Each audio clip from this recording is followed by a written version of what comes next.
नमस्कार। आज हमारे साथ स्टूडियो में मौजूद हैं सरदार शमशेर सिंह ढुल्लो जी, जो पंजाब के रहने वाले हैं और इन्होंने देश में भारत की राजनीति में काफ़ी अहम भूमिका निभाई है। विशेष करके पंजाब की राजनीति में इनका बहुत योगदान रहा है और ये बचपन से ही राजनीति में सक्रिय रहे हैं। इन्होंने अपना जीवन 1966 में शुरू किया था और तब ये पहली बार देश की सबसे छोटी इकाई के मेंबर बने थे, एमसी बने थे, म्यूनिसिपल काउंसलर बने थे। उसके बाद ये फिर एमएलए बने, उसके बाद फिर ये एमपी बने, फिर उसके बाद देश की सबसे बड़ी पंचायत राज्यसभा के मेंबर बने। उसके बाद फिर ये पंजाब स्टेट कांग्रेस के प्रेसिडेंट रहे। 1999 में बेअंत सिंह की सरकार में ये मंत्री रहे।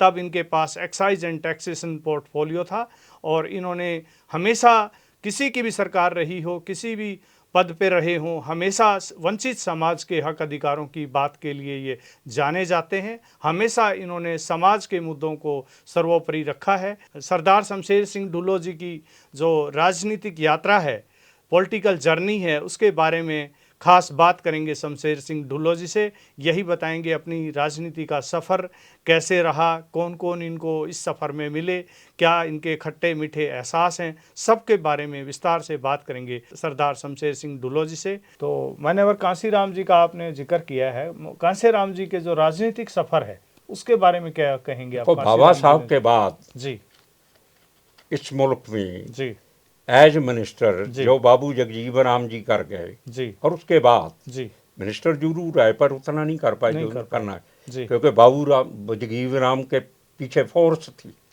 समाज फोर्स? की फोर्स थी जी पर जो होनी चाहिए थे वो नहीं हुई जी पर वो कर गए, जी करवा दिया उन्होंने बहुत जी। इम्प्लीमेंटेशन, रोजगार दवाया, जो भी था जी, छोटी वो मोटी चीजें प्रोटेक्ट करते थे, हाँ, अपने लोगों को प्रोटेक्ट जो करके मंत्रालय में जो हेल्प हो सकती थी हेल्प वही होती कर थी, सकते उनकी थे। बात थी। उसके बाद नहीं कुछ उनकी बात उसके उसके नहीं बाद कर का पाए। बाबू काशीराम जी, काशीराम जी काशीराम के जी बाद एक तो वो चाहते थे कि इस डेमोक्रेसी में जी जिन लोगों का संगठन नहीं है, आवाज नहीं है, पावर नहीं है, जी बिना पावर के कुछ नहीं हो सकता। जी उनका प्रिंसिपल था जी कि राज प्राप्त करना कैसे करना जी है उनकी सोच थी। सत्ता भागीदारी, देश के संसाधनों में सत्ता के हिस्सेदारी बिना की बात, सामाजिक न्याय की बात वो करते थे।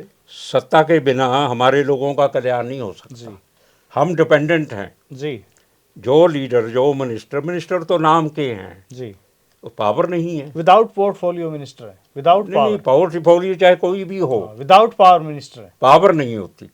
पावर तो जो तक मुख्यमंत्री जी या प्रदेश का कोई प्राइम मिनिस्टर बन सके, उसको क्या कहते हैं, उस शब्द को क्या कहते हैं जो सिर्फ दिखाने के लिए ड्रावा है?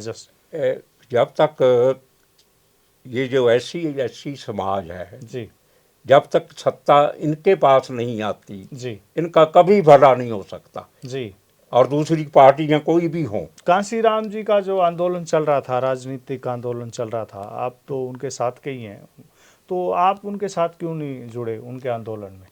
भाऊ काशीराम के साथ मुझे उन्होंने बुलाया, मैं मिला भी था 99 में जी, और उन्होंने मुझे को कहा भी था जी, क्योंकि मेरे बारे में उनको फीडबैक पंजाब से मिलती थी जी, क्योंकि वो कह भी रहे थे कि मेरे साथ काम करो।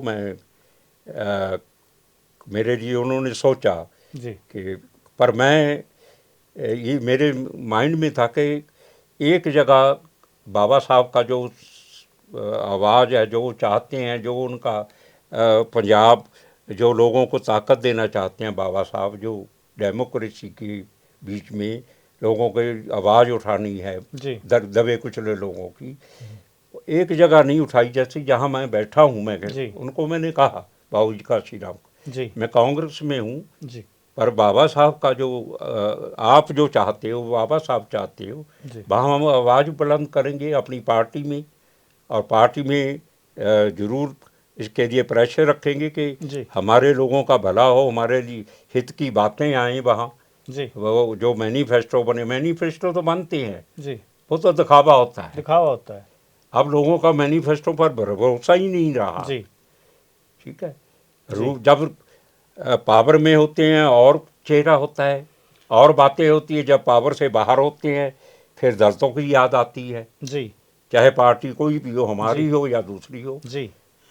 आपने अभी कहा कि कांसीराम जी ने आपको बोला कि आप हमारे साथ मूवमेंट में जुड़िए, और आपने उनको कहा कि मैं इसी पार्टी में रह करके डॉक्टर अंबेडकर की विचारधारा पे काम कर रहा हूँ और अपनी आवाज़ को यहीं बुलंद करूँगा। तो आपको लगता है कि भाई आप इसमें आवाज़ बुलंद कर पाए, या पार्टी में कुछ उनकी नीतियों में कुछ सुधार ला पाए, कुछ ऐसा लगा नहीं, आपको कहीं? देखो, जब डेमोक्रेसी में जब तक आवाज़ ही होगी, जी हम तो वो जो मशाल जलाकर गए हैं ना जी बाबा साहब, जी हम चाहते हैं कि वो मध्यम ना हो। जी मेरा अपना व्यू है, जी वो जो मशाल है जो जलाकर गए हैं, जो जी जो जग प्रेरणा देकर गए हैं, वो जलती रहे। जी। अगर आवाज़ ही बंद हो गई फिर हम लोग खत्म हो जाएंगे। आपको एहसास नहीं होता कि कांसीराम जी जैसे चले गए, अगर आप जैसे लीडर जिनकी सोच ऐसी थी, तो अगर उनके साथ जुड़ते तो शायद आंदोलन की गति तेज होती और वो उनका काम पूरा होता? मैं समझता हूँ कि जो काशीराम जी ने इतनी मेहनत की, जी इतना लोगों के लिए उनको जोड़ने की कोशिश की, जी उन वो उन्होंने साइकिल मार्च किया। जी और एक वो आदमी है पॉलिटिकल जी जिसका अपना अकाउंट ही नहीं जी है किसी बैंक में। जी 1900। और उनके पर अफसोस की बात है, जी जिनको वो पार्लियामेंट में लेकर आए, जी जिनको उन्होंने सींचा बनाया, वो समाज को भी भूल गए और बाबू काशीराम को नाम ही लेते हैं, जी उनको फॉलो नहीं करते। जी। 52 साल की उम्र में, लगभग 52 साल की उम्र में कांसीराम जी ने जो है सामाजिक आंदोलन स्टार्ट किया, और साइकिल पर चले वो, और शर्ट बाहर निकाल करके जो है, एक तौलिया रखते थे हाँ, अपना। तौलिया रखते थे, और वो सिंपल फॉर्मल ड्रेस में चप्पल, हवाई चप्पल पहन के चप्पल, साइकिल हाँ, लेकर के वो सामाजिक आंदोलन के लिए निकल पड़े। उसके बाद उन्होंने भारत की राजनीति में भूकंप ला दिया। मतलब आपको कभी ऐसा लगा कि आप जैसे कांग्रेस में थे, या और जो लीडर हैं कांग्रेस में, कांसीराम जी की वजह से आप लोगों को लिफ्ट मिली हो पार्टी में, कि भाई आप जो है कांसीराम जी एक आंदोलन उन्होंने खड़ा कर दिया भारत में, और जो बाकी लीडर हैं, चाहे आप कांग्रेस में हो या किसी क्षेत्रीय पार्टी में हो, बीजेपी में हो, उनको माइलेज मिली हो, ऐसा कुछ बाबू काशीराम महसूस के करते हैं होते आप? जी मैं ये समझता हूँ जी कि चाहे वो समाजवादी पार्टी है, चाहे बीजेपी पार्टी है, चाहे वो कांग्रेस पार्टी है, जी चाहे वो अकाली दल है, जी क्योंकि उनमें एक क्षमता थी जी राज बनाने की, राजों को बने हुए को घेरने की। जी उनके पीछे फोर्स थी। जी अफसोस की बात है कि काशीराम के बाद हम लीडरलेस हो गए हैं। जी जो समाज है, शेड्यूल कास्ट, जी SC ST, गरीब लोग, जी अब जरूरत है इस मुल्क में कि दूसरा कोई काशीराम पैदा हो। जी वो है नहीं।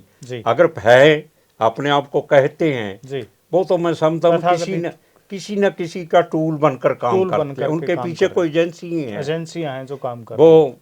सिर्फ हमारे लोगों को एक्सप्लॉइट करने के लिए। जी। जो अब कांसीराम जी का जो मूवमेंट चला रहे हैं, जो पार्टी चल रही है, उसके बारे में आप क्या कहना चाहेंगे कि आंदोलन में ये कहाँ तक इस सामाजिक आंदोलन को, जो साहब कांसीराम जी की जो विचारधारा है? काशीराम जी के बाद तो डेड पड़ा है, जी।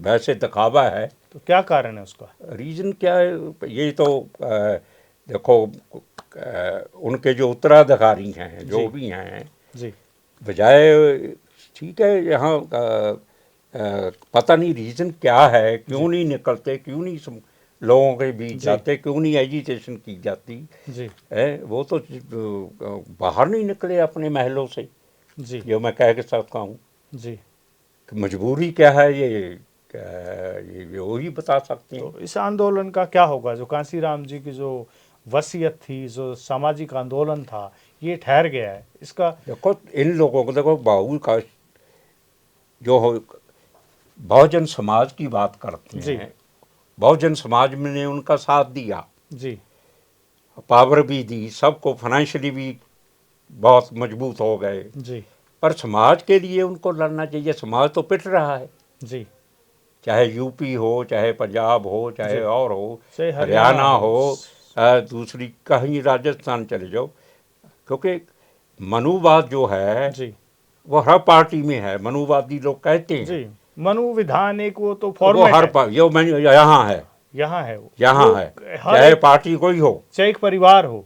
मैं कहता हूँ कि हर पार्टी में मनुवादी लोग बैठे हैं। जी अगर मनुवाद ना होता हमारी पार्टी में भी, जी तो जो रिजर्वेशन पॉलिसी है, जो बाबा साहब का संपर्क है, जी जो समाजवाद की बात इंदिरा जी करके गए हैं, जी वो समाजवाद आया नहीं। जी शुरुआत वो कर गए थे, इंदिरा जी जी ने किया। बैंक नेशनलाइज किए, प्रीवी पर्थ किए, जी जमीनें दी जी गरीब लोगों को किए। जी पर जब तक मैं समझता हूँ ये जो मेजॉरिटी है, जी अगर SC ST और इकोनॉमी वीकर सेक्शन OBC इकट्ठे हो जाएं जी और गरीब लोग इकट्ठे हो जाएं, किसी चाहे ब्राह्मण हो, चाहे खत्री हो, चाहे कुछ हो, जी चाहे जाट हो। जी आज पंजाब में ऐसे जाट भी हैं जी जो लैंडलेस हैं, जी वो शेड्यूल कास्ट की भी उनकी पोजीशन नीचे है। नीचे है, ठीक है। जब तक ये लोग हाँ, शोषित कोई भी हो सकता है, शोषित कोई भी हो, किसी भी समाज का हो जब सकता तक ये एक झंडे के नीचे नहीं आएंगे, है। जी, शोषितों की एक क्लास अलग एक होनी अलग चाहिए। बने, जी उनका राज भाग हो, जी फिर भला हो सकता है। अदरवाइज सोच, ठीक है, ये तो नारे हैं, दिए जाते हैं, जी जी लॉलीपॉप है समझो। जी जी इलेक्शन में दलितों के बारे में, STO के जी बारे में, बैकवर्ड के बारे में चर्चा जी होती रहती चर्चा है, होती है, अब भी होती रहती धरातल पे है। कोई काम नहीं है। रिजर्वेशन की बातें होती रहती जी जी हैं। पर मैं कहता हूँ 75 साल में मैं भी MP भी रहा हूँ, जी, MLA भी देश रहा की हूँ, सबसे छोटी इकाई पर से लेकर के रिजर्वेशन किसी महकमे में कभी पूरी नहीं हुई। कभी नहीं हुई। बैकलॉग पूरा नहीं हुआ, पूरा नहीं हुआ।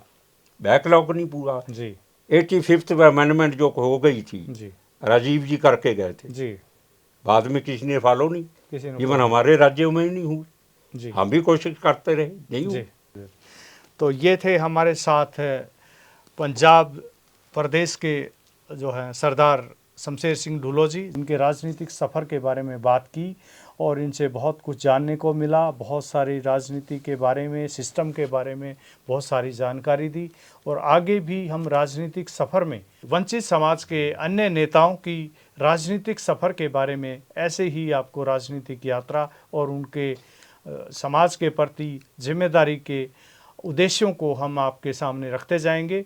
आपका स्टूडियो में पहुंचने पर बहुत जैम बहुत जी, आपका बहुत धन्यवाद और श्रोता लोगों का भी मैं बहुत धन्यवाद, उनको भी सलाम करता हूँ। सत श्री अकाल, फतेह, जय भीम, जय जय भीम, जय भारत। भारत।